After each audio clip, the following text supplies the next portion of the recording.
अस्सलामुअलैकुम नाजरीन। मुस्तफ़ा आमिर कत्ल केस में हैरान कुन इंकशाफात सामने आ गए। क्या अरमगान को फांसी की सज़ा हो सकती है? क्या अरमगान के ऊपर कत्ल का जुर्म साबित हो चुका है? क्या अरमगान ने दौरान तफ्तीश अपने जुर्म का इर्तिकाब कर लिया? मुकम्मल तफसील आपको बताएंगे, लेकिन आगे बढ़ने से पहले आपसे गुजारिश करेंगे कि अगर आप चैनल पर पहली बार विजिट कर रहे हैं तो चैनल को सब्सक्राइब करके बेल नोटिफिकेशन को लाजमी ऑन कीजिएगा और वीडियो को मुकम्मल ज़रूर देखिएगा।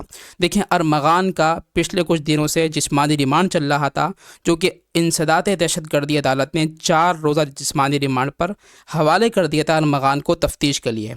आपको मैं थोड़ा सा बैकग्राउंड बताऊं। देखिए, अरमगान के ऊपर ये इल्ज़ाम है, इल्ज़ाम क्या बल्कि सबूत भी कुछ सामने आ गए हैं कि उन्होंने मुस्तफ़ा आमिर को कत्ल करके जला दिया और जिस गाड़ी में डालकर कत्ल करके जलाया उसको बलूचिस्तान के अंदर छोड़ के आ गए। लेकिन दौरान तफ्तीश तमाम तहकीकात सामने आ गई हैं और इस हवाले से मुकम्मल तफ्तीश आगे बढ़ रही है। लेकिन आज क्या हुआ?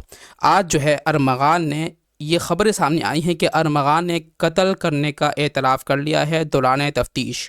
यकीनन ये एक टर्निंग पॉइंट साबित होगा। अगर इस तरीके से पुलिस जो है वो कामयाब हो गई है उनका एतराफ़ करने में, तो यकीनन ये टर्निंग पॉइंट साबित होगा और इस हवाले से कुछ सज़ा भी हो सकती है। लेकिन अभी तक अदालत ने इसमें फ़ैसला नहीं सुनाया। लेकिन इतनी ख़बर सामने आई है कि दौरान तफ्तीश उन्होंने इस बात का जो है इकरार कर लिया है। अब बात आती है अरमगान के वालिद की, जो कि पिछले कुछ दिनों से अदालत के ऊपर, पुलिस के ऊपर भरपूर ज़ोर दे रहे हैं और इस बात को जुर्म ही नहीं समझ रहे, बल्कि कह रहे हैं कि मेरे बेटे ने कोई जुर्म ही नहीं किया, उसको गलत केस में फंसाया जा रहा है। आप इस बात से इत्तेफाक करते हैं? अगर आप इत्तेफाक करते हैं तो कमेंट बॉक्स में अपनी कीमती राय ज़रूर दीजिएगा।